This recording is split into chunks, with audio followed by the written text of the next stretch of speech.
Mesdames, Messieurs, peuple congolais, peuple Téké et peuple du Sud Congo, pourquoi les Téké et les sudistes perdent leur temps de collaborer avec le dictateur Denis Sassou Nguesso contre le peuple congolais? Donc, il y a bien sûr trois raisons essentielles. La première raison, c'est que le dictateur Denis Sassou Nguesso considère le pouvoir politique comme une loi naturelle. Alors que dans la société et la civilisation, le pouvoir politique est accidentel. On n'est pas président, on le devient. On vient se servir pendant un certain temps et après on laisse aux autres continuer. C'est comme une maison, chacun met sa pierre, on continue, ça continue, ça continue. Mais lui, chez Sassou Nguesso, le pouvoir est comme une loi naturelle. C'est-à-dire comme dans les relations entre proie et prédateur, entre dominé et dominant. Cela veut dire que le pouvoir chez Sassou Nguesso, le pouvoir politique d'ailleurs, oui, le pouvoir politique chez Sassou Nguesso obéit aux lois de la sélection naturelle, c'est-à-dire la loi du plus fort, la loi de la jungle. Et ça s'est traduit aujourd'hui par la violence, la terreur, la barbarie, les guerres asymétriques, le terrorisme d'État et tout ce que vous connaissez, parce que c'est significatif de cet état d'esprit, de la loi de la sélection naturelle. Cela veut dire que dans la tête de Sassou fonctionne comme ce qu'est l'humanité, l'humain a vécu il y a 40 000 ans avant Jésus-Christ. Vous regardez à quel stade d'évolution humaine se trouvent les Sassou et les Nguesso. Donc ils sont en retard considérable face à la société et la civilisation. Donc le pouvoir, c'est lui. Et voilà, il est le dominant. Les autres sont des proies, lui il est le prédateur. Donc ça doit continuer comme ça. Si vous ne venez pas par la force, s'il n'y a pas de rapport de force dans la nature, entre dominant et dominé, c'est un juste équilibre. Oui, on est dans la dynamique des espèces. Donc, le dominant, le pouvoir de dominer n'est pas éternel.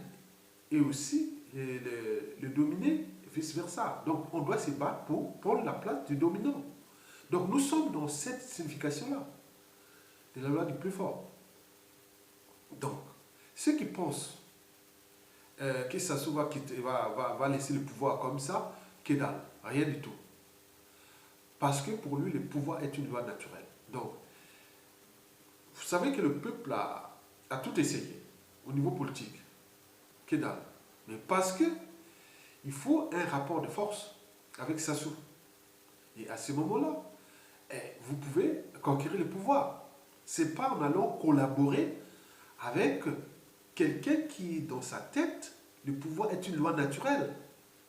Les Téké et les sudistes sont devenus les meilleurs collaborateurs de Sassou Nguesso. C'est du jamais vu, c'est du caviar pour Sassou.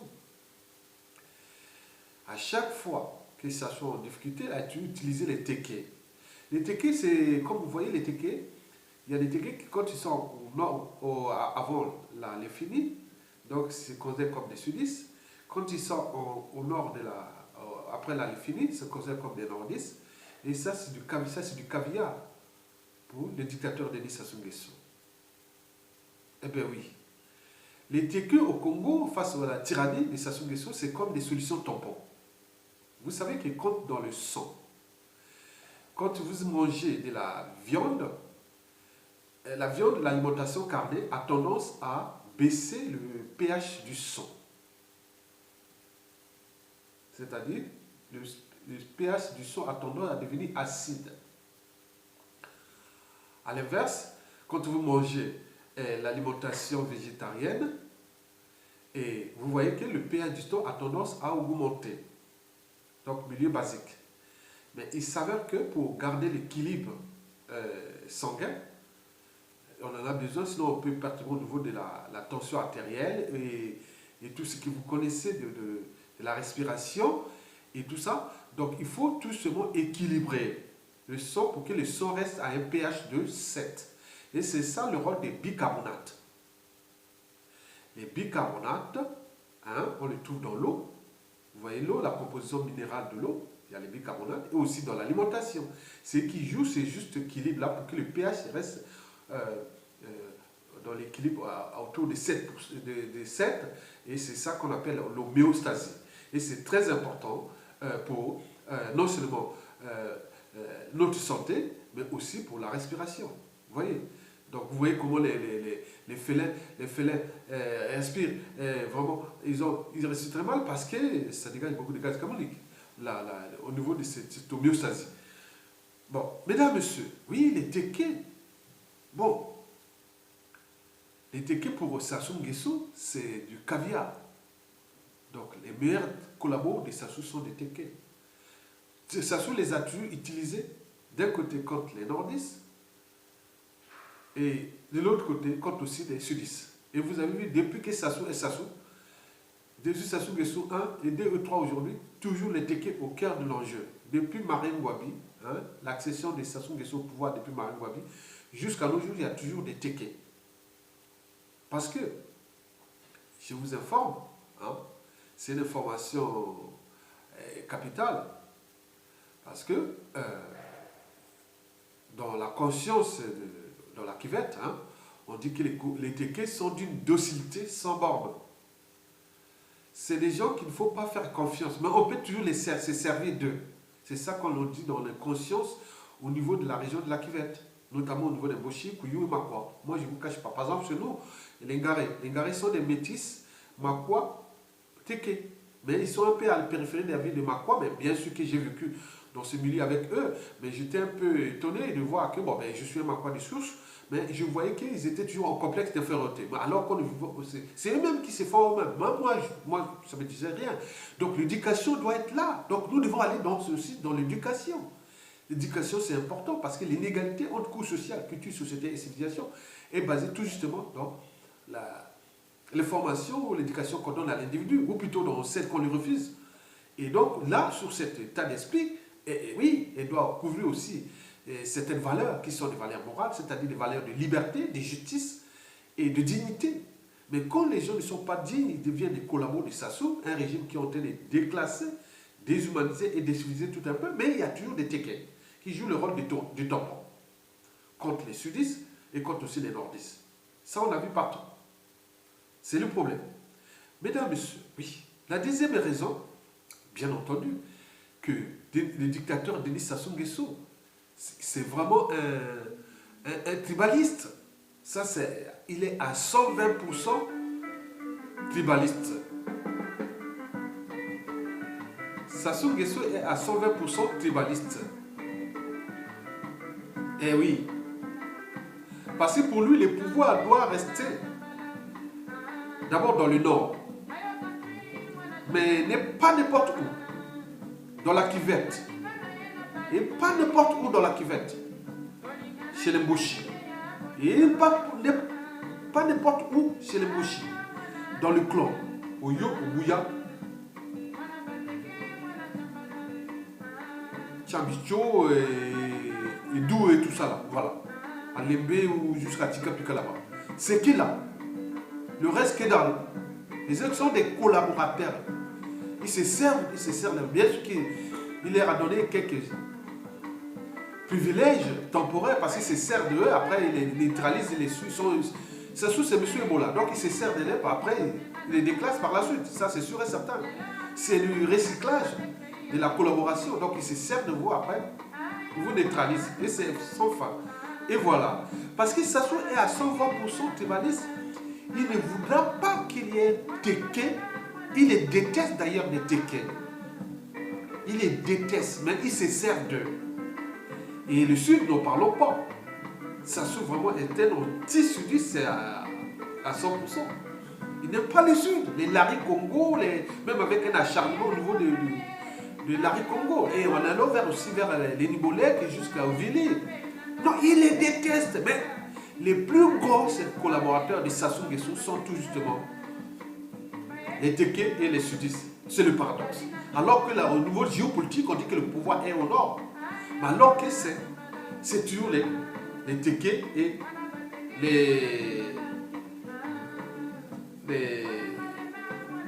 les sudistes qui le servent.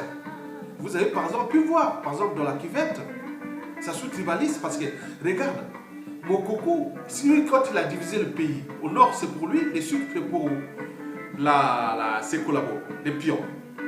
Bon, mais regardez par exemple dans la cuvette, Mokoko a été élu, mais il a empêché, parce que c'est un pire tribaliste. Donc les Makwa, les Kouyou, les gens de la Songa, de la Likwala et tout ce qui c'est, ça sont que dalle. Bien sûr que vous avez acheté votre liberté, votre dignité. Il veut laisser un certain nombre de privilèges, certains se sont enrichis. Mais enrichis dans où? Dans un, comment on appelle, dans un buto chic, dans les conditions. Voilà, le Congo, c'est pas un pays à vivre. Il n'y a rien, aucune condition sociale. L'eau sale, le cadre de vie nul, et tout est nul là. Pour ceux qui ont vécu des années en Occident, ailleurs dans le monde, le Congo, quand tu vas là-bas, c'est pas bon vivre. Moi, il faut arriver là, il faut aller au village. Aller construire ton arbre au village, au moins ça. Mais ça vivre dans cet environnement pathogène. Oui, et crinogène comme les villes de Brazzaville, les Pointe-Noire, c'est terrible, c'est malheureux. Mesdames, Messieurs, donc Sassou Nguesso est à 120% tribaliste. Non pas seulement contre les Téké, les sudistes, mais également contre les nordistes. Le cas Mokoko est avéré. Depuis commençons d'y par les Mwabi, en venant jusqu'à aujourd'hui. Vous connaissez. Donc, il ne faut pas faire des amalgames, il faut être raisonnable et voir les choses de manière raisonnable. Mais en réalité, cette vidéo, je la fais dans le sens de la réforme des mentalités. Parce que pour construire une société meilleure, il faut tout simplement réformer l'individu d'abord. L'individu doit être réformé au niveau des mentalités, des habitudes et des comportements. Comment cela fait-il qu'un seul monsieur, en train de tout déclasser, tout un peu, bien sûr qu'il a des forces extérieures, des puissances qui l'aident. Mais nous, la liberté, c'est nous-mêmes. Partout, les peuples, ils sont battus entre eux-mêmes, ils sont unis pour se libérer. Après, on voit construire le pays après. Mais comment les gens commencent à faire des petites officines, Téké, Laripoul, Nibolek, Vili, autres. Mais non, l'enjeu n'est pas là. L'enjeu, ça se dégage. Après, on pourra construire une période de transition ensemble et repenser le Congo. Voilà, l'enjeu est là. Le problème du Congo, c'est toujours justement le tribalisme. Nous, peut-être que demain, on pourra mettre le pouvoir autogéré depuis ces zones tribales vers le haut. Donc, le but est de diluer le pouvoir politique. Parce que c'est le pouvoir politique qui pose problème maintenant aux gens d'Afrique, et notamment au Congo. Donc, les régions États ou le fédéralisme, les gens pourront aller gérer leurs régions librement, avec les compétences et les ressources de leur zone tribale. On peut le faire. Je connais les atouts de ma région tribale, je peux aller me gérer ça, aller chercher des partenaires économiques. Donc il se posera un problème de répartition des compétences et des ressources entre l'État fédéral et ses régions États. Donc on peut voir une diversité, une complémentarité des régions.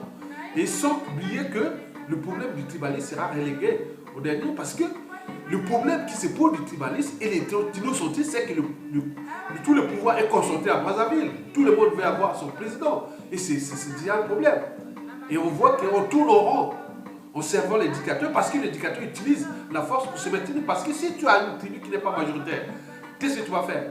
Puisqu'on n'est pas dans la conviction des idées et des pensées, des courants de pensée, de l'état d'esprit de venir servir et partir. Maintenant, on est là pour c'est fixé comme une ventouse ou comme si le pouvoir était une loi naturelle. Mesdames, Messieurs, bien sûr, surtout les sudistes perdent leur temps de collaborer avec Sassou Nguesso contre le peuple congolais. Pourquoi? Parce qu'il y a les opérations Mouébara 1, 2 et EPS et tout ça qu'ils ont fait en 97 à 2002 entre Sassou Nguesso et la France. Et ils savent, la France connaît, Sassou Nguesso connaît, que ça soit additionné avec la guerre de Poule aujourd'hui. Le Poule a subi doublement les opérations là, depuis 1997 à 2002, puis depuis 2016 jusqu'à nos jours. Donc ils savent qu'ils ont des dossiers sensibles. il me semble que la France était impliquée dans cette affaire-là. Donc, ils ne voudraient pas laisser ce pouvoir-là, si ça se part, directement à un sudiste. Et encore moins à un Téké. Parce qu'ils n'ont pas confiance, ils disent, bon, les Téké, il n'y a pas. On connaît. Donc, ils voulaient laisser à un nordiste. Mais qui?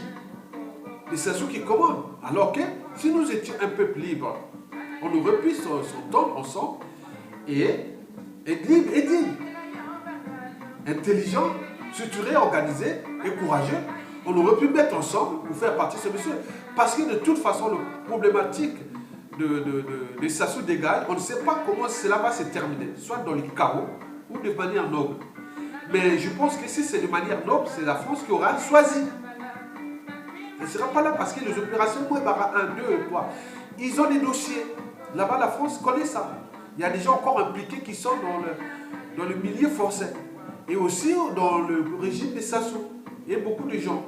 Donc on ne voulait pas laisser ça parce qu'ils savent que les problématiques de ces pays, Cour pénale internationale, avec tout ce qui s'est passé, parce que si on libère un pays avec ce qu'ils ont compris comme ils ont pris comme les leçons de ce passé, donc ça ne va plus se faire, ils ne vont plus se laisser avoir comme ils se sont fait avoir en 97. Cette fois-ci, ils vont se structurer. Mais l'histoire des opérations Mouébara 1, 2, ils savent, ils ne vont pas laisser ça. Donc nous avons dit que nous avons un président qui s'appelle Mokoko. Un président élu, qui a une crédibilité historique tant militaire que civile. Civile militaire parce que vous connaissez en 91-92, mais aussi civile parce qu'il était élu là. On lui trouvait une synthèse pour gérer cette période de transition ensemble, pour responsabiliser, apaiser et rassurer. Voir les problématiques de ces crimes-là. Il faudra les voir, tant du point de vue de devoir des mémoires ou de manière judiciaire, sans oublier la Cour pénale internationale, et restaurer l'État et son autorité, trouver les justes équilibres. Mais là, on a des officiers, des guerres des égaux, autres. Ils ne sont pas tribalistes, ils ne sont pas ethnocentriques, mais ils sont entre eux. Allez, parce que Sassou, c'est les tribalistes. Mais non, on voit qu'ils commencent à faire, ah oui, après Sassou, c'est le tour de... Non, attendez, c'est pas ça. Mokoko ne venait pas dans cet état d'esprit. Si certains étaient venus dans cet état d'esprit, non. Mokoko est venu parce que le peuple a entendu, le peuple, Mokoko, général. Bon, il a dit oui, il faut aller. Son devoir, où est-ce qu'il se trouve? Au Kenneth, parmi tous les opposants, qu'ils soient en liberté ou en liberté ou les résidents. Personne ne prononce le mot de président élu, jamais. Bon, donc nous allons dans les situations, on ne sait pas comment va se terminer tant du point de vue civil que militaire. Il y a des gens au creux de l'île, au niveau militaire. Moi, je parle que je suis de la cuvette. Il y a des gens qui commencent à réfléchir, regarder sur le miroir, vous dites au creux de l'île, oui, on peut faire un coup d'état. Et quand on s'attire, personne ne viendra se plaindre, oui, non. Parce que c'est notre lâcheté. Donc la situation là, les pays, plus que jamais, ils poudrièrent. Parce que personne ne fait plus confiance à personne. Parce que dans un pays, nous avons 2 ou 3 mots-clés. Confiance, méfiance et défiance. On fait confiance à quelqu'un, à un produit, à des gens, à des individus, à des officiers, mais quand on n'a plus confiance, on rentre dans la méfiance. Et si la méfiance devient répétitive, on rentre dans la défiance. Et c'est ce que nous vivons aujourd'hui au Congo-Brazzaville. Donc les Congolais se méfient entre eux. Majoritairement. Bien sûr que l'art n'est divisé pour régner, ça sous la fait. Mais est-ce que nous n'avons pas un cerveau? Nous n'avions pas un cerveau. Bien sûr qu'il y a une insalubrité intellectuelle et politique. Je dirais même encore morale, puisqu'on a tous les cerveaux des Congolais ont été abîmés par 34 ans de dictature de Sassou Nguesso, avec bien sûr la collaboration des Téké et des Sudistes, mais aussi des Nordiques, puisqu'on dit les pouvoirs au Nord, ils ne sont pas des collaborateurs, puisque les pouvoirs dit qu'il est au Nord. Mais quand on voit un Nordiste, quand il choisit son corps, il reste dans son corps. C'est rare qu'il soit comme ça. Mais dans les autres, là, on ne sait pas. D'où les statu quo, l'immobilisme et le déclassement qui s'enfonce parce que les gens compris qu'ils ne s'entendent pas. Donc Sassou Nguesso a de la marge encore. Avec cette opposition la plus belle, avec ces soi-disant intellectuels, politico-intellectuels et politiciens qui sont que d'une docilité ou d'une compétence sans borne envers le dictateur. Sinon, on aurait pu structurer et mettre les gens dans la rue et récupérer notre liberté, notre dignité et notre pays. Qu'est-ce que nous attendons? Donc le problème de la libération du Congo, c'est nous-mêmes. Ça ne dépend pas des boucs émissaires, que ce soit la France ou la communauté internationale ou les FMI. Non, c'est nous-mêmes.